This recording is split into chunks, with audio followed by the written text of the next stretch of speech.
हार के मोती लुटा के चलते हैं, सबको गले से लगा के चलते हैं। इसके बड़प्पन का अंदाजा करे भी तो करे कैसे, ये आसमां है मगर सर झुका के चलते हैं, मगर आसमां है ये सर झुका के चलते हैं। आदरणीय उद्धव साहेब।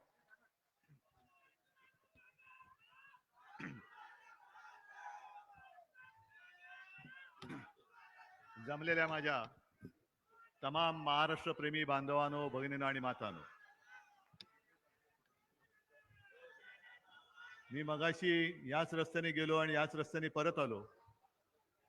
यशोमतीताई मध्ये मध्ये व्यासपीठावरती शेरोशायरी ऐकायला येते. मला नेहमी लहानपणापासून शेर बघायची सवय आहे.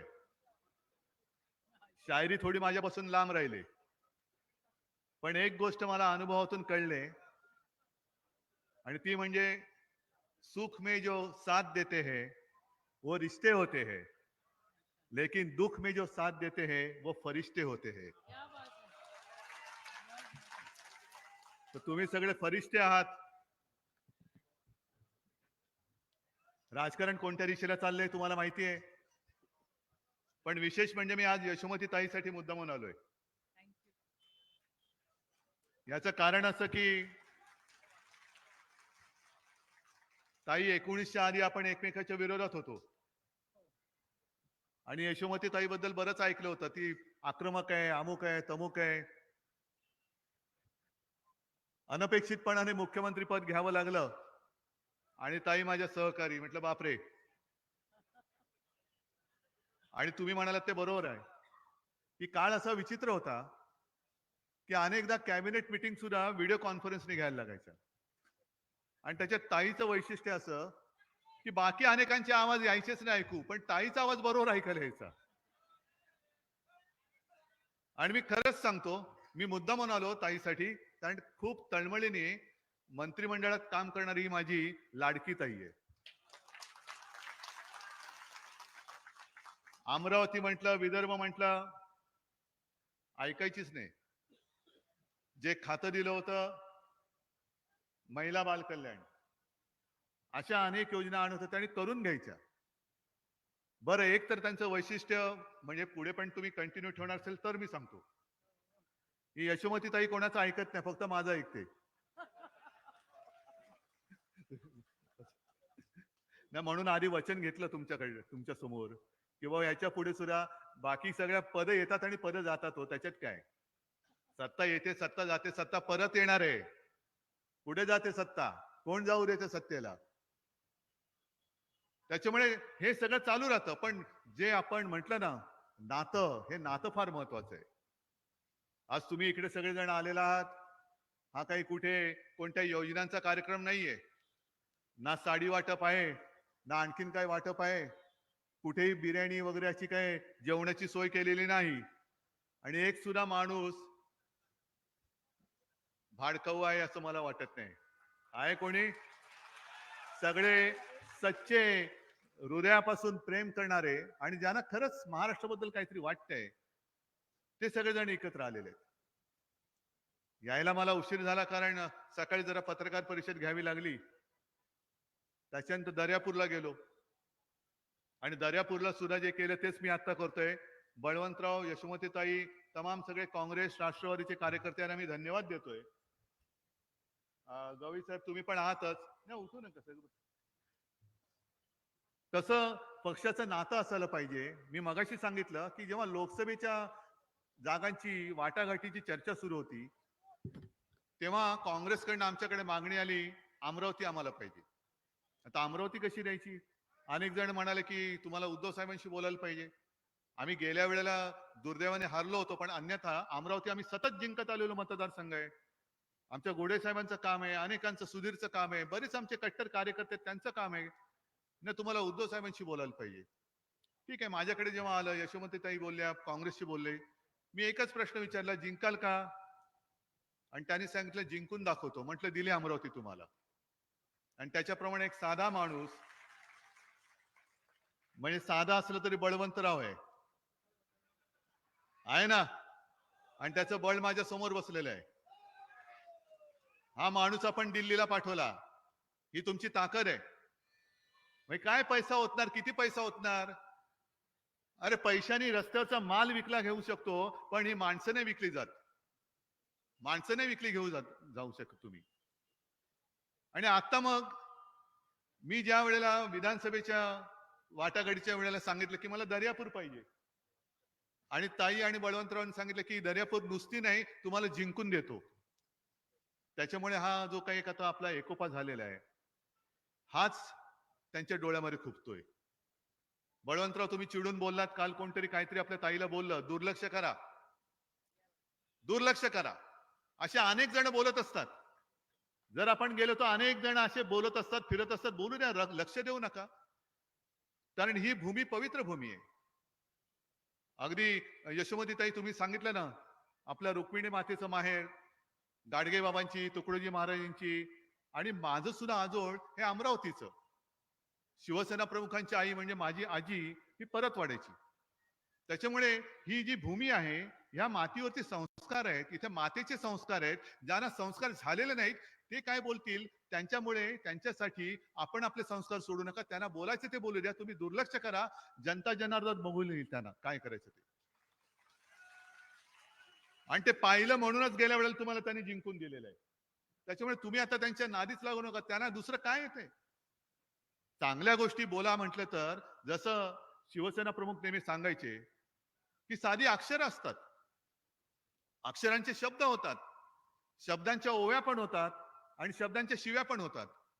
आपण ठरवायचं आपण काय घ्यायचं. आम्ही ओव्या घेणारी माणसं आहोत, पण याचा अर्थ शिव्या प्रत्येक वेळेला द्याल तर इंगा दाखवणार नाही असं नाही, पण ती वेळ आमच्यावरती आणू नका. एवढंच मला त्यांना हात जोडून मला विनंती करायची. बाकी एकूण निवडणूक मी म्हंटल ना कोणत्या दिशेने चाललेली आहे. सगळं झालं, पक्ष फोडला, चिन्ह चोरलं. मी असं ऐकलं होतं की येत्या 8 तारखेला आपल्या म्हणजे शिवसेनेच्या नाव आणि चिन्हाची सुनावणी होणार होती. आणि 2 दिवस आधीच मी म्हंटल की आता बघू 8 तारखेला सुनावणी होते का बतावणी होते. झालं, पुढे गेली. काय कसला तमाशा मांडलाय, न्यायाचा तमाशा आहे, सगळा खेळ, बाजार मांडलेला आहे, बाजार. खरं म्हणजे न्यायदेवतेबद्दल आम्हाला आदर आहेच, न्यायदेवतेबद्दल आहेच. आता नवीन तिची जी काय मूर्ती आणली, तिच्या डोळ्यावरची पट्टी काढली. आम्हाला असं वाटतं की आता तरी त्या न्यायदेवतेला कळेल की ज्या देशात मी न्यायदेवता म्हणून बसले, माझ्या डोळ्यात देखत लोकशाही चिरडली जाते, लोकशाही तुडवली जाते, लोकशाहीचा खून होतोय. पण ही न्यायदेवता नुसती तिथे 4 भिंतीत बसलेली नाहीये. ही न्यायदेवता आता माझ्यासमोर संपूर्ण महाराष्ट्रात पसरलेली. ही न्याय करणारी, ही माझी न्यायदेवता आहे. ही माझी न्यायदेवता आहे. नाहीतर सगळी मोठी मोठी माणसं ते काय वाटतील ते बोलतील, तुम्ही नाही बोलायचं त्यांच्याबद्दल. अहो पण आम्हाला न्याय पाहिजे, न्याय पाहिजे, न्याय मागतोय आम्ही, हक्क मागतोय आम्ही. पण त्याला सुद्धा विलंब लागतोय. मग कशाला ते कलम केलेत, आणि कशाला संविधान संपवण्याचा जो विषय होता गेल्या निवडणुकीत, तुम्ही सगळ्यांनी कमाल केलीत. कारण संविधान हे मारायलाच निघाले आहेत. अजून होते मी म्हणत नाही, अजूनही प्रयत्न चालू आहेत. संविधान तुम्ही मानणार नसाल, संविधानात लिहिलेल्याप्रमाणे जर तुम्ही वागणार नसाल, तर उपयोग काय त्याचा. आणि म्हणून ही लढाई अजून संपलेली नाहीये. मी काल राहुलजींबरोबर होतो, पवार साहेब पण होते, सगळे आपले गवई साहेब पण होते, सगळे आपले मित्रपक्ष होते, कम्युनिस्ट पण होते. आता देवेंद्र फडणवीस जे बोलले की त्या संविधानाचा कवर लाल आहे, म्हणजे कोण आहोत मग आम्ही. अहो मग जेव्हा रक्तदान करतो त्याच्यामध्ये सुद्धा रक्त हे लालच असतं, म्हणून काय सगळे नक्षलवादी आहेत. सगळे नक्षलवादी आहेत का. आणि तुम्ही जाहिराती करून स्वतःची एवढी लाल करताय, मग तुम्ही कोण आहात. काम शून्य, पण जाहिराती किती. मग त्या जाहिरातीचा पैसा जर एकत्र केला तर आणखीन एक योजना चांगल्या पद्धतीने राबवू शकला असतात. एवढ्या जाहिराती तुम्ही करताय. मग महाविकास आघाडीचं सरकार आपलं होतं, आपण कधी एवढ्या मोठमोठ्या जाहिराती केल्याचं पाहिलं तुम्ही. आम्ही हे केलं, आम्ही ते केलं, ते केलं. आता सगळीकडे शेतकरी आहेत ना. मला प्रामाणिकपणे सांगायचं की आपल्या सरकारने केलेली कर्जमुक्ती किती जणांना मिळाली होती. खरं सांगायचं, खोटं बोलायचं नाही. नक्की मिळाली होती. मग एक तरी कार्यक्रम मी यशोमतीताई तुमच्या गावातून केला होता, दिली की नाही कर्जमुक्ती, दिली की नाही कर्जमुक्ती, केला होता तमाशा. कारण आम्ही काही उपकार नव्हते केले, आम्ही तुमच्या हक्काचं होतं, तुमच्याच पैशातनं जे सरकारला येणं येतं त्यातनं तुमच्या हक्काचं आम्ही दिलं होतं. आम्ही आमचं कर्तव्य केलं होतं, उपकार केलेले नव्हते. आम्ही कर्तव्य बजावलं होतं. अगदी करोना काळामध्ये सुद्धा यशोमतीताई तुम्हीच सांगितलं होतं आणि आपण ती योजना केली की करोनामुळे ज्या मुलांचं बालकांचं ज्यांना पालकत्व गमावलंय त्यांची जबाबदारी आपण घेतली होती, आपण केली होती. आपत्तीमध्ये शेतकऱ्यांना नुकसान भरपाई मिळत होती की नव्हती हे सगळे जरा आठवा, कारण हेच ते पुसून टाकायला निघालेत. आता सुद्धा मी आलो, लोकसभेला आलो होतो, प्रश्न तेच आहेत. सोयाबीनला भाव नाही, कापसाला भाव नाही, याला भाव नाही, डाळीला भाव नाही, भाव पडलेत. आणि या 3 भावांना बरे भाव द्यायचे आपण. हे नुसते भाव खाऊ लोक, जाऊ तिथे खाऊ, कशाला द्यायची आहे ना मतं? सोयाबीनला सुद्धा आपल्या काळामध्ये जे भाव दिला होता 10,000 रुपये 12,000 रुपये वगैरे जो होता, आता तुम्हाला तेवढाच मिळतोय काय? मगाच्या सभेत मी विचारला प्रश्न, मला म्हणाले आता जेमतेम 3,000 मिळतोय. कापूस खरेदी होते, कारण सांगितलं ते कापूस ओला आहे, डाळीचे भाव पडलेत, सोयाबीनचं तेलाची आयात होते, डाळीची आयात होते, मग माझ्या शेतकऱ्याने जायचं कुठे? बरं, हे झालं शेतमालाचं. शेतीचा खर्च जो आहे तो कमी होतोय का? प्रत्येक अवजारावरती जीएसटी आहे, खतावरती जीएसटी, कीटकनाशकावरती जीएसटी, ट्रॅक्टरवरती जीएसटी, सगळ्यांवरती जीएसटी. म्हणजे एका बाजूने महागाई वाढते, पण हातात मध्ये काय मिळत नाहीये. म्हणजे मला आता हे 3-4 महिन्यापूर्वीच आपली जी लोकसभेची निवडणूक झाली तेव्हाही मी फिरत होतो आणि तेव्हा शेतकऱ्यांनी मला सांगितलेलं, आता कल्पना नाही मला, पण त्यांनी सांगितलं की उद्धवजी आम्हाला साधारणतः 1,00,000 रुपयांचं खत हे वर्षाला लागतं. तो शेतकरी कोणती शेती करत होता, किती एकर शेती होती मला नाही माहित, पण तो असंच गर्दीत भेटला आणि मला बोलत होता. म्हटलं मग अहो 1,00,000च्या खतावरती जर का 18% जीएसटी असेल, नंतर त्यांनी कदाचित कमी केली असेल, म्हणजे किती गेले? 1,00,000तनं 18,000 हे आधीच काढून घेतले आणि वर्षातनं आम्हाला म्हणे प्रधानमंत्री काय सन्मान योजना म्हणून 12,000 देणार, 6,000 रुपये नाही 6,000 देणार ना, 6,000 देणार, म्हणजे 12,000 आधीच त्यांच्या खिशामध्ये, मग त्यातलेच काढणार आणि 1,500 लाडकी बहीण म्हणून देणार. काल राहुलजींनी जो एक हिशोब मांडला की आपल्याला माहिती नाहीये आपण जे काय आयुष्य जगतो आहोत, आपल्याकडनं कसे आपला खिसा कापतायत, कुठेही गेला आणि काही घेतलं का जीएसटी येतो. आणि मग राहुलजीने एक हिशोब मांडला की ह्या सगळ्या गोष्टी जर का आपण व्यवस्थितपणाने एका कुटुंबियाने म्हणून विचार केला तर वर्षाकाठी प्रत्येक कुटुंबाकडनं साधारणतः 90,000 रुपये हे जीएसटीच्या पोटी सरकार खातं आपलं. 90,000 रुपये. मग कमवणार कसं, जगणार कसं, मुलांचं शिक्षण होणार कसं?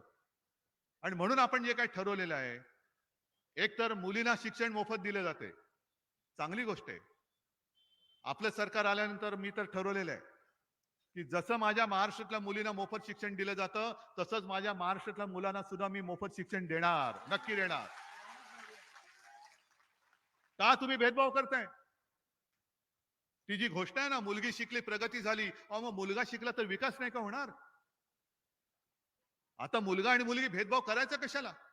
मग कशाला गाडगेबाबांचे विचार आपण ऐकायचे? तुकडोजी महाराज, सावित्रीबाई फुले यांची नावं घ्यायची कशाला? तो जो काय काळ होता की महिलांना शिक्षण मिळत नव्हतं, त्यावेळेला ज्योतिराव फुले आणि सावित्रीबाई फुले यांनी धाडस केलं, पारतंत्र्य होतं. अगदी त्यांच्या अंगावरती शेणमार झाला, धोंडमार झाले, ऐकले नाहीत.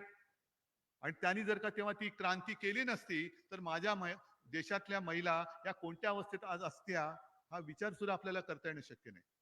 मग आज आम्ही त्या परिस्थितीत आहोत. मुलींना आपण मोफत शिक्षण देऊ शकतो. मग मुलींना मोफत शिक्षण देतो, मग मुलांना पण दिलं पाहिजे.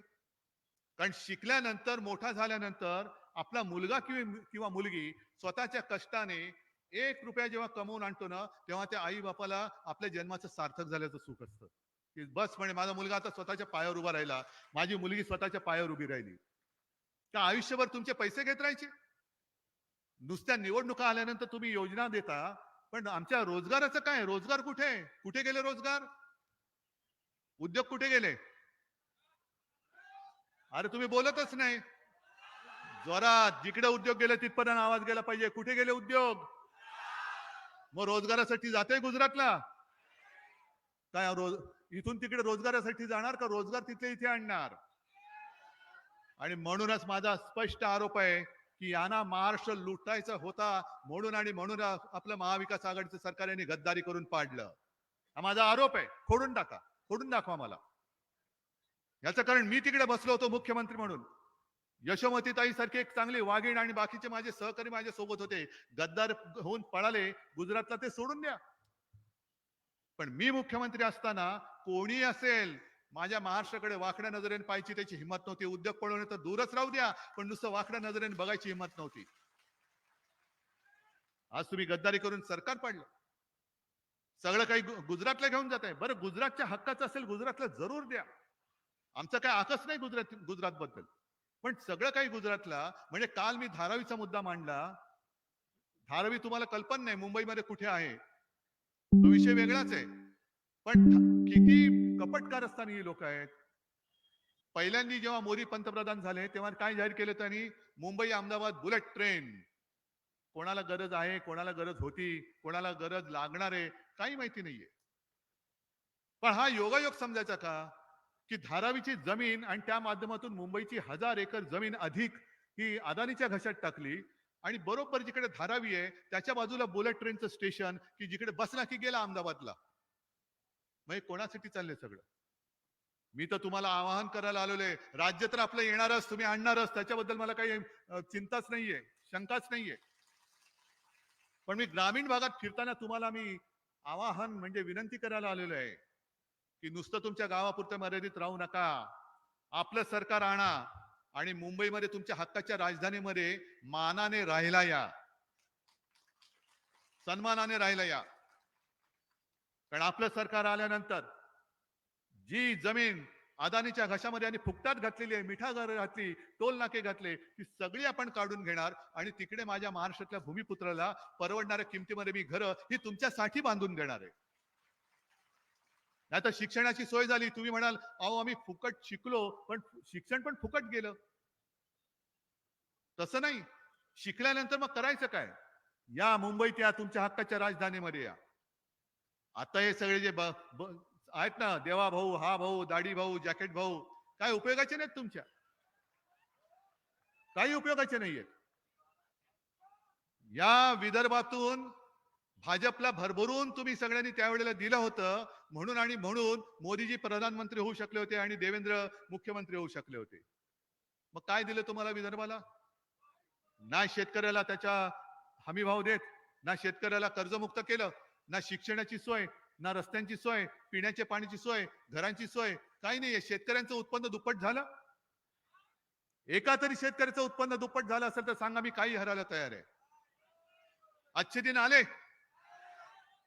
प्रत्येकाच्या खात्यामध्ये 15 लाख आले. म्हणजे तुम्हाला फसवलं कसं?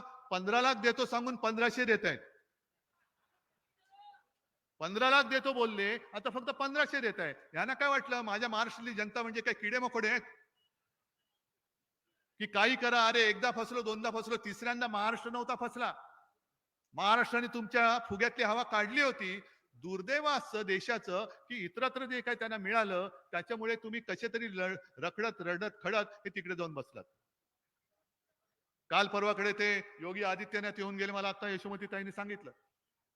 ते काय बोलले, हे काय योगी आहेत, त्यांच्यावरती कोणी संस्कार केले असतील मला माहिती नाहीये. नाही असू शकतं, कोणाचे संस्कार कोणाला माहित. पण इकडे येऊन त्यांनी सांगितलं काय? बटेंगे तो कटेंगे. कोण कापणार तुम्हाला? कोण कापणार? कोण? आम्ही सगळे एकत्र आहोत, आम्ही एकत्र आहोत. कोण कापणार? हिंमत आहे कोणाची? मी मुख्यमंत्री असताना कोणाची हिंमत होती? कारण सगळेच सोबत होते. मी जात पात धर्म बघितला नाही. माझ्या महाराष्ट्राची लेकरं म्हणून सगळ्यांना सांभाळण्याचं काम मी करण्याचा प्रयत्न केला. करू शकलो की नाही तुम्हाला माहिती. पण भीती दाखवायची सतत की बटेंगे तो कटेंगे. अरे तुमची भाजपा आता फुटते, तिला पहिला आवरा. भाजपा फुटायला लागलेली आहे आता. म्हणजे आता तुम्ही कटेंगे बटेंगे नाही, आता फटेंगे झालेत तुम्ही. भाजपमध्ये आज पहिल्या प्रथम एवढ्या मोठ्या प्रमाणात बंडखोरी झालेली आहे. म्हणजे तुमचा जो काही दरारा होता, वचक होता, तो आता धुळढाण त्याची उडालेली आहे. कोणी तुमचं ऐकायला तयार नाहीये. एकमेकाच्या उरावरती तुम्ही आमची माणसं फोडून आमच्यावरती बसवलीत आता तुमचीच माणसं ती तुमच्यावरती बसतायत. म्हणून मी गेल्या महिन्यात जेव्हा नागपूरला आलो होतो तेव्हा बोललो होतो, खास करून विदर्भासाठी. कारण तुम्हाला सगळ्यांना माहिती आहे तो कापसावरती कोणता रोग येतो? डिंक्या रोग. त्याला काय म्हणतात? खोडकिडा. लाल्या लाल्या येतो आणि खोडकिडा कशावर येतो? संत्र. बरोबर ना? डिंक्या रोग येतो तो खोडकिडा. तसा भाजप जो मूळ पक्ष होता ना, त्या भाजपच्या झाडाला दाढीवाला खोडकिडा लागलेला आहे. आणि तो दुसऱ्या कापसावर काय येतो रे? कोणती आळी? हा, कुठल्या रंगाची? नाही, मी शहरी बाबू आहे. मला कापसावरती कोणता रोग येतो, संत्र्यावरती कोणता येतो माहित नाही. भाजपला कोणता आलं ते मला माहितीये. मग हा खोडकिडा त्यांच्या खोडाला लागलाय आणि गुलाबी जॅकेटवाली आळी वरती पडलेली आहे. असे दोन्ही बाजूने आळे आणि किडे लागलेत. मूळ भाजपच हरवलेला आहे. आणि म्हणून मी ठरवलंय की बाकीची वचनं आहेतच. शेतकऱ्याचं नुकसान होऊ न देता 5 जीवनावश्यक वस्तूंचे भाव आम्ही स्थिर ठेवून दाखवणार म्हणजे दाखवणारच. नक्की दाखवणार. आणि त्याचप्रमाणे सगळ्यात महत्वाचं, हे जे असे बेताल बडबडणारी जी लोक आहेत, बिनडोक, डोकं फिरलं हे बोलणं मी शक्य बरोबर नाहीये. कारण डोकं असेल तर फिरेल, डोकंच नाही तर फिरणार काय? त्याच्यामुळे त्यांच्यावरती संस्कार करण्यासाठी मी प्रत्येक जिल्ह्यामध्ये आपल्या छत्रपती शिवाजी महाराजांचं एक मंदिर बांधून दाखवणार आहे. प्रत्येक जिल्ह्यात. तुम्हाला हवंय की नको अमरावतीकरांनो? जिल्ह्यामध्ये आपल्या दैवताचं मंदिर हवंय की नको? कारण आता बहिणीची रक्षा करणार कोणी राहिलेलं नाहीये. मी प्रत्येक सभेमध्ये हा मुद्दा घेणार आहे. हे आता तुम्ही घोषणा काय दिली? जय भवानी. जरा जोरात द्या. आता लोकसभेला त्यांनी याच 2 शब्दांवरती आक्षेप घेतला होता. म्हणजे आमचा तुम्ही संस्कार पुसायला निघालेला आहात, आमच्या दैवताला तुम्ही पुसून टाकायला निघालेला आहात. अरे एक साधा पुतळा तुम्हाला त्या राजकोटला किनाऱ्यावरती उभारता नाही आला? यांचे बरे पुतळे उभे राहतात. माझ्या महाराजांचा पुतळा उभारणार छत्रपती शिवाजी महाराज म्हणजे काय तुम्हाला ईव्हीएमचं मशीन वाटलं मतदानासाठी? की निवडणूक आल्यानंतर पुतळा उभारायचा की सगळे लोक आम्हाला मत देतील आणि मत देऊन झाल्यानंतर 1 वर्षाच्या आत माझ्या देवाचा पुतळा पडतो. निर्लज्जपणाने सांगतायत की वाऱ्याने पुतळा पडला. वाऱ्याने पुतळा पडू शकतो? त्याच्यामध्ये सुद्धा पैसे खाल्ले या लोकांनी. म्हणजे संपूर्णपणे, म्हणजे जसं कर्नाटकच्या निवडणुकीत काँग्रेसने घोषणा दिली होती हे 40% सरकार आहे. अहो इकडे यांचं काही थांगपत्ताच लागत नाही किती टक्क्यांनी खातायत. जाऊ तिथे खाऊ. महाराजांच्या पुतळ्यामध्ये सुद्धा भ्रष्टाचार करणारी ही पापी माणसं, यांच्या हातामध्ये आपला महाराष्ट्र म्हणजे तुमचं भविष्य तुम्ही देणार आहात? मी महाराजांचं मंदिर बांधणार. देवेंद्र फडणवीसांना आवडो ना आवडो, कारण त्यांनी मला आव्हान दिलं की जर हिंमत असेल तर मुंब्र्यात बांधून दाखवा. अरे मुंब्रा पण माझाच आहे, मुंब्रा पण आमचाच आहे, महाराष्ट्रामध्ये आहे. आम्ही मुंब्र्यामध्ये म्हणजे ठाण्यामध्ये तर मंदिर बांधणारच, पण मी सुरतेला सुद्धा शिवाजी महाराजांचं मंदिर बांधून दाखवेन, सुरतेला बांधून दाखवेन. तर ही सगळी अशी नतद्रष्ट माणसं माझा महाराष्ट्र भिकेला लावतायत, महाराष्ट्र लुटतायत. बटेंगे तो कटेंगे नाही, यांचं चाललंय हम महाराष्ट्र को लुटेंगे और दोस्तों में बांटेंगे. महाराष्ट्राला लुटायला निघालात तुम्ही, होऊन जाऊ द्या. 20 तारखेला बघतो. 20 तारखेला माझा महाराष्ट्र आहे आणि ही लुटारूंची महाराष्ट्र लुटारूंची टोळी आहे. होऊन जाऊ दे सामना. या सगळ्यांना असं काही यांचा पराभव करा की पुन्हा ही कीड, मग ती गुलाबी आळी असेल यांची राजकारणातली किंवा हा खोडकिडा असेल, हा पुन्हा महाराष्ट्रामध्ये दिसता कामा नये. पुन्हा दिसता कामा नये. वचननाम्यामध्ये आणि आपल्या महाविकास आघाडीच्या जाहीरनाम्यात बऱ्याच गोष्टी, बरीच वचनं आम्ही तुम्हाला दिलेली आहेत.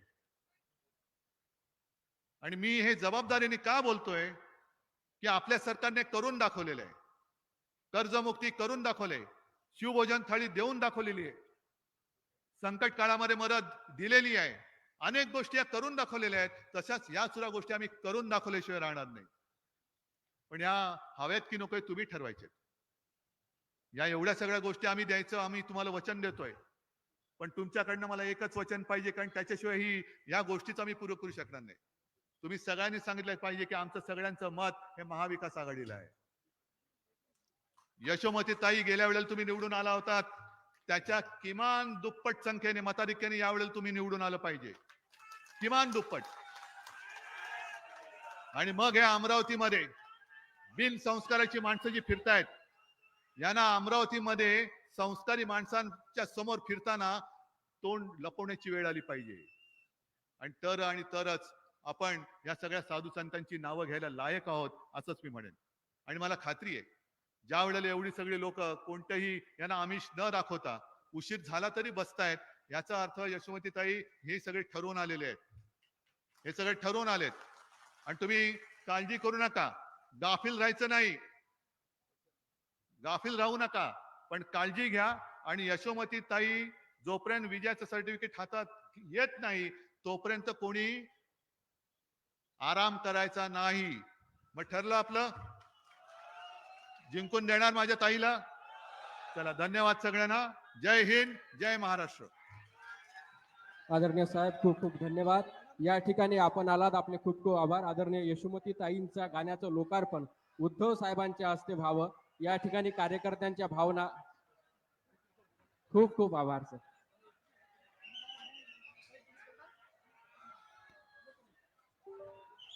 या ठिकाणी अमरावती जिल्हा ऑटो रिक्षा संघटनेचा पाठिंबा महाविकास आघाडीला या ठिकाणी मिळालेला आहे. त्या